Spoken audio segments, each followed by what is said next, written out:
The applause started on my left and moved across the room like a wave I couldn't stop.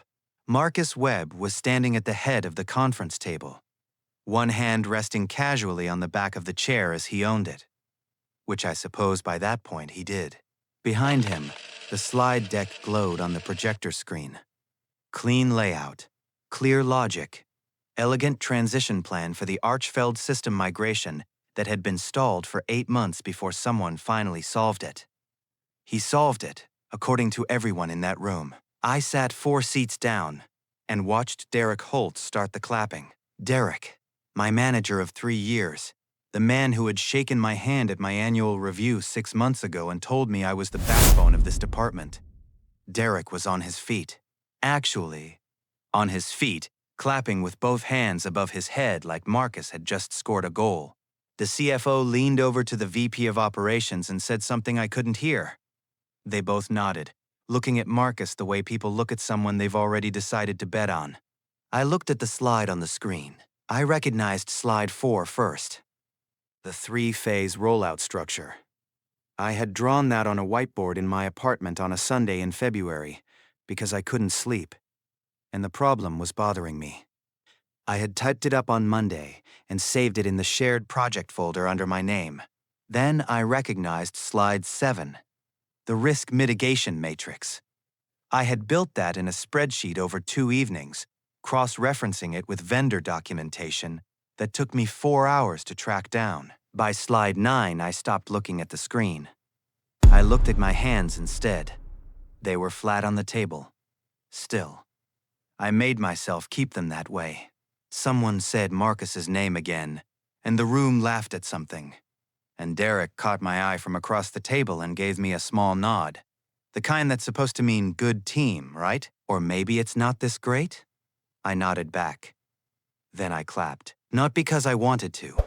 Not because I didn't know what I was looking at. I clapped because I had no proof yet. I clapped because the room was watching. I clapped because the one thing I had learned in 3 years at Archfeld Solutions was that the most dangerous thing you can do when you don't yet understand the full shape of what's happening to you is react before you're ready. So I sat there in that conference room, in that applause, in that particular kind of silence that lives inside loud rooms, and I started paying attention in a different way than I ever had before. That was a Thursday. By the following Tuesday, I understood everything. I want to be clear about something before I explain how any of this happened. I was good at my job. Not in the way people say that to make themselves feel better after something goes wrong. I mean it in the specific, documentable, anyone can check way. I built Archfeld's internal client reporting system from a spreadsheet nightmare into something that actually worked. I reduced the department's error rate by 31% in 14 months. I trained 2 junior analysts who both got promoted within a year. I stayed late when deadlines moved. I came in early when the servers went down. I answered Slack messages at 11 at night because the work mattered to me, and because I genuinely believed that effort was a language the right people could read. Derek Holt read it perfectly. That was the problem. He knew exactly what I was worth, because he was spending it the entire time. I joined Archfeld 3 years ago as a senior operations analyst. Derek was my manager from day one. In the beginning, he seemed fine, organized, confident. The kind of guy who ran tight meetings and remembered people's names and made you feel like the department had a direction. I respected him. I actually did. I thought I had landed somewhere real. The first sign was small enough to dismiss. A monthly leadership summary went out to the VP team with Derek's name on it. I had written 70% of it. I told myself that's just how management works. Managers present the team's work. That's the job. I let it go. The second sign came 4 months later. Derek walked out of a strategy session with the COO, having pitched a client segmentation framework I had sent him in a memo the week before. Word for word in places, he got a commendation email from the COO that he forwarded to the whole department. I was CC'd. He wrote a great team effort in the subject line. I let that go too. By year 2, I had built a quiet, private understanding of my situation. I wasn't being credited. I wasn't being promoted. But I told myself I was building something, a record, a reputation that people could see even if Derek stood in front of it. I told myself the work would eventually speak for itself, because that is what people with no power tell themselves, so they can keep going. Then Derek called me into his office on a Wednesday afternoon in March and told me he needed me to onboard a new hire. He said it like he was giving me something, leaned back in his chair, hands folded, with a small smile. "Ryan, I want you to handle this personally. It says a lot about how much I trust you." The new hire was named Marcus Webb. "Starting Monday. Smart guy," Derek said. "Just needs someone good to show him the ropes." I said I was happy to help. I meant it. That was the most expensive mistake I ever made. Marcus Webb showed up on a Monday wearing a jacket that cost more than my rent and a smile that never quite reached his eyes. I noticed that immediately. The smile. It was the kind of people wear when they already know the outcome of a conversation and are just waiting for you to catch up. I filed it away and told myself I was being uncharitable. New job, new environment. People are nervous in different ways. I decided to give him the same thing I gave everyone: a clean slate and my full attention. That was the second most expensive mistake I ever made. The onboarding was supposed to take 2 weeks. I stretched it to 3 because Marcus kept asking questions, and I kept answering them. That's the thing nobody tells you about being genuinely good at something.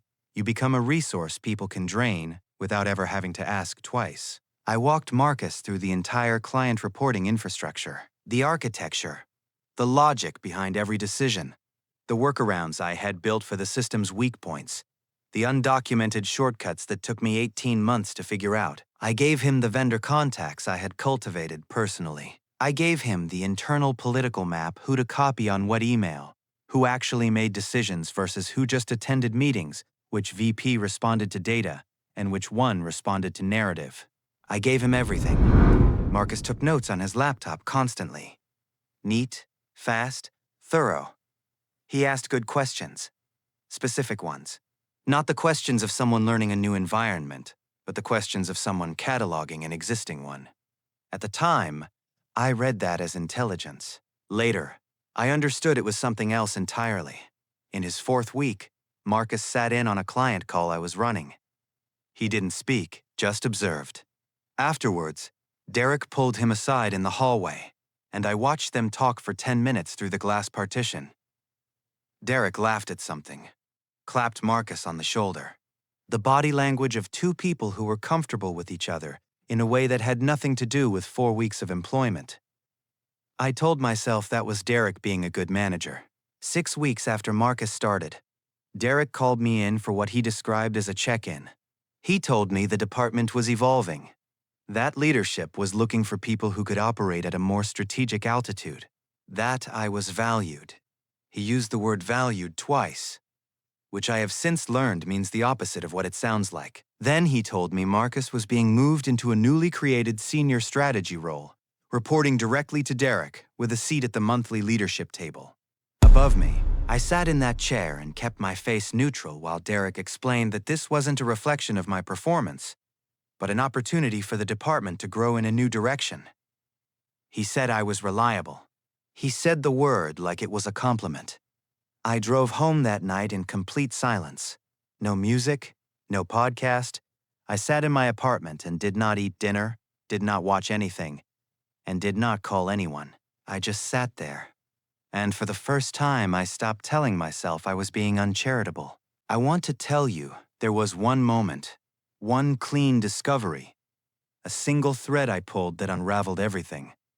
It wasn't like that. It was a Tuesday night, 11 days after Marcus got promoted above me, and I was at my kitchen table with my laptop open and a coffee I had stopped drinking an hour ago. I wasn't looking for anything specific. I was doing what people do when something feels wrong, and they can't name it yet. I was just looking. I started with LinkedIn. Marcus Webb, Senior Strategy Lead at Archfeld Solutions. Connected to 41 people at the company already, which was unusual for someone 6 weeks in. I scrolled his profile slowly, checked his history. Previous role at a mid-sized logistics firm in Columbus. Before that, a consulting position that listed no client names and no verifiable output. Education, Ohio State, class of 2009. Derek Holt. Ohio State, class of 2009. I sat with that for a moment. I told myself it was a big school. Hundreds of thousands of alumni. A shared graduation year meant nothing. I almost closed the laptop. Instead, I opened the company's internal directory and pulled Marcus's onboarding file, which I had access to because I was technically still listed as his onboarding coordinator. The file had his start, paperwork, his equipment request, and his system access approvals.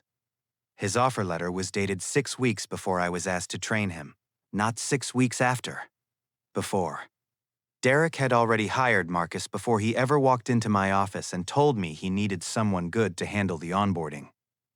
The conversation where he told me he trusted me, that whole moment, the leaning back, the folded hands, the small smile, had happened after the decision was already made and signed. I opened my email and searched for Derek's name, and the word Marcus. The oldest result was from 4 months ago. An email Derek sent to HR with Marcus's resume attached, and a note that said pushing this one through. Let's skip the panel interview. I'll vouch personally. Panel interview skipped. Derek's personal voucher. A resume that HR never independently verified. I searched further. Found a calendar invite from 3 months ago. A lunch between Derek and Marcus at a restaurant 4 blocks from the office. 2 months before Marcus was officially announced as a new hire. The invite was on Derek's calendar, which I could see because I had scheduling access as part of my coordinator role. Derek had never removed it. He had forgotten I could see his calendar.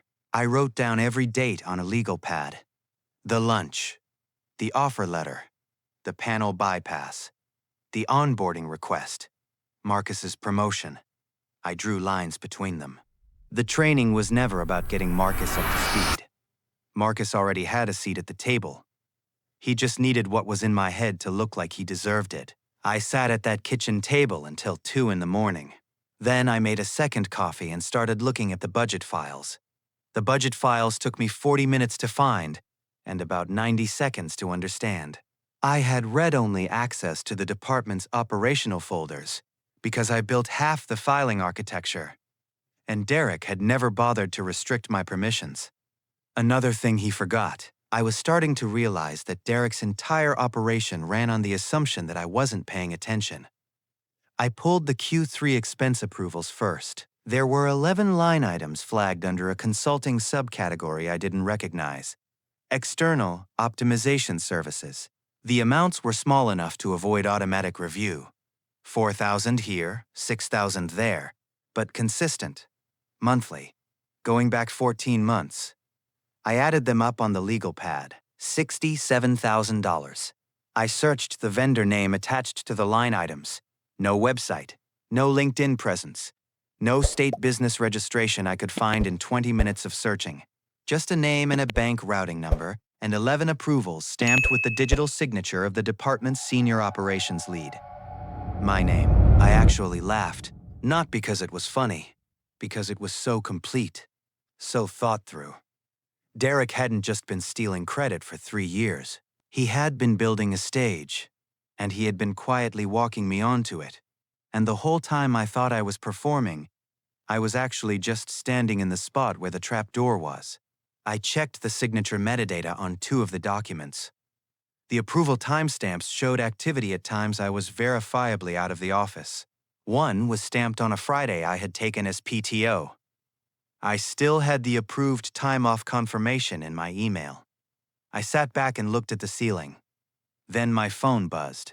It was an email from HR, sent at 9:47 p.m. on a Tuesday, which told me everything about how carefully this had been timed. The subject line read important, formal complaint notification. The body informed me that a complaint had been filed against me for improper data access and mishandling of confidential financial records. It said I would be contacted within 48 hours to schedule a formal review meeting. I read it 3 times. The complaint was the lock on the door. Fire me for cause, and I get nothing.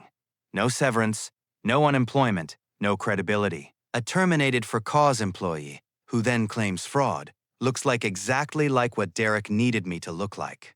A disgruntled, desperate person making accusations to save themselves. He had thought of everything, almost everything. He had forgotten that I built the filing system. He had forgotten I still had scheduling access. He had forgotten the timestamps. And he had forgotten that I hadn't panicked yet. I picked up my phone and searched for employment lawyers in my city.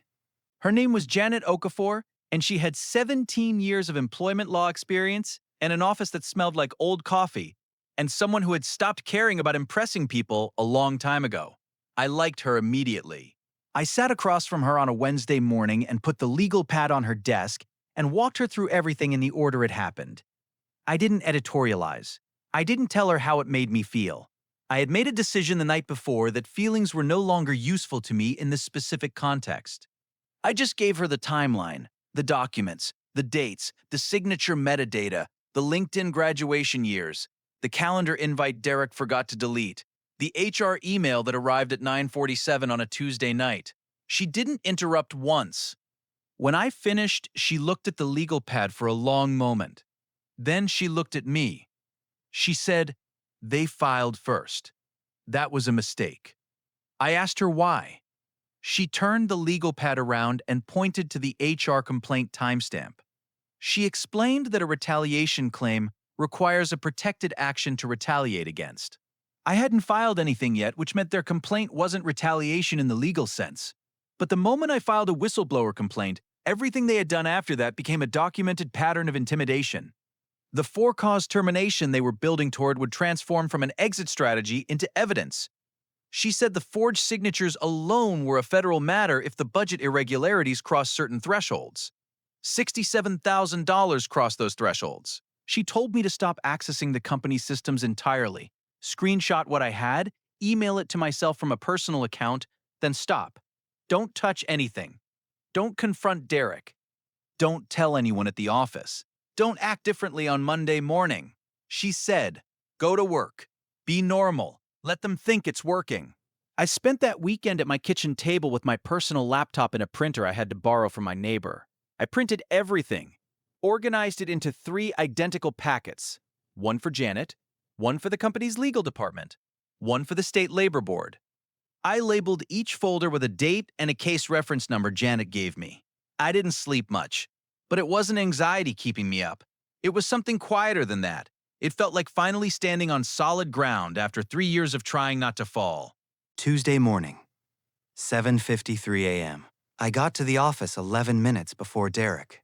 I know because I watched his car pull into the parking structure from the window next to my desk, while I was setting up my monitor like it was any other day. Coffee on the left, notebook open, Slack pulled up. The performance of a man who had no idea what was coming, which was the most important performance of my life, and I had rehearsed it all weekend. At 8:15, before Derek had finished his first cup of coffee, Janet filed the whistleblower complaint with Archfeld's internal legal department and the state labor board simultaneously. 2 separate filings, same evidence packet, same timestamp. I was at my desk when it landed. I know the exact moment it hit legal's inbox, because 18 minutes later, I watched the general counsel's assistant walk faster than usual down the hallway toward the executive wing. That particular hallway connected the legal to HR to the COO's office. I had walked it 1,000 times. I knew what fast meant in that corridor. I opened a spreadsheet and started working. Derek arrived at my desk at 10:40. He was holding his coffee and wearing the expression he wore when he wanted to seem casual and wasn't quite pulling it off. He asked how the week was starting. I told him fine. He asked if I had seen the HR email from last week. I told him I had and that I assumed we'd talk about it at the scheduled review. He nodded slowly, watching my face for something. I gave him nothing. He said he wanted me to know it was just a formality. Routine stuff. Nothing to stress about. He used the word stress twice in 4 sentences, which meant he was the one feeling it. I told him I wasn't stressed. He stood there for another moment. Then he went back to his office. At 2:17 p.m., Derek got a phone call that lasted 4 minutes. I know because his office had a glass wall, and I could see him standing behind his desk, not sitting, which was something he only did when he was uncomfortable. By the third minute, he had turned to face the window. By the fourth minute, his free hand was pressed flat against the glass. He hung up and didn't come out of his office for the rest of the afternoon. Marcus stopped by my desk at 4 o'clock for the first time in 3 weeks. Wanted to know if I'd heard anything about a legal review. Casual tone. Careful eyes. I told him I didn't know anything about a legal review. He stood there for a moment doing the same calculation Derek had done that morning. I gave him nothing either. I packed up my bag at 5 o'clock, shut down my monitor, pushed in my chair, walked past Derek's office without looking in, took the elevator down, drove home in complete silence, and for the first time in 11 days, I slept. The investigation took 19 days. I know because I counted every single one of them from the outside, which is where Janet told me to stay. Don't call. Don't email internally. Don't ask questions.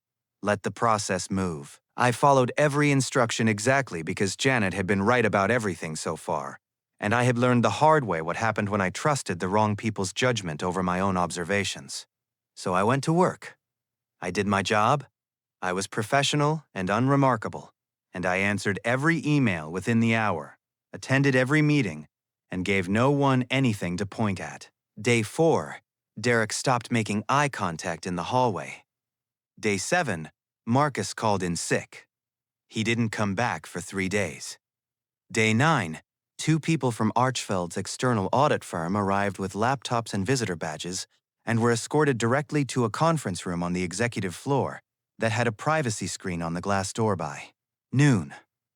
I had never seen that conference room get a privacy screen before. Day 11.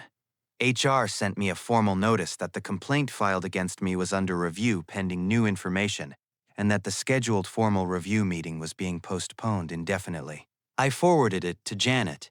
She replied with 2 words, right on schedule. Day 13 was when Marcus broke. I didn't witness it directly, but I heard it from 2 separate people by the end of the day, which in a mid-size office means it was real. Marcus had been pulled into a 4-hour session with the auditors and Archfeld's legal team. Somewhere in that room, faced with his own fabricated resume and the question of how much he knew about the budget irregularities, Marcus made the calculation that Derek had always assumed he wouldn't make. He chose himself. He gave a full statement. I don't know every detail of what was in it. I know enough. I know that by day 13, Derek Holt no longer had a witness, an alibi, or a friend in that building. Day 15. Derek's badge stopped working. Not a resignation, not a leave of absence, a deactivation. I know because I tried to forward him a routine department email that afternoon, out of habit, and the system flagged his account as inactive. I sat with that notification on my screen for a long moment. Then I deleted the draft and kept working. Day 19. Janet called me at 6 p.m. and told me Archfeld's legal team wanted to schedule a meeting with my counsel and me, at my earliest convenience. Her tone was the tone of someone who had seen this exact moment many times before and still found it satisfying. She said, "They're not calling to fight you, Ryan." I asked her what they were calling to do. She said, "They're calling because you're the only person in this entire situation who didn't do anything wrong, and they know it. And now they have to figure out what that costs them." I hung up and sat in my car in the parking garage for a while, not celebrating, not crying, just sitting there in the specific silence of a person who held on long enough to be standing when everything finally fell. The meeting with Archfeld's legal team lasted 2 hours and 40 minutes.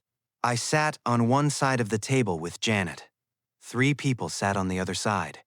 General counsel, an outside attorney they had brought in, and the COO, a woman named Patricia Ellsworth, who had been with the company for 14 years and whom I had seen exactly twice in 3 years of working there.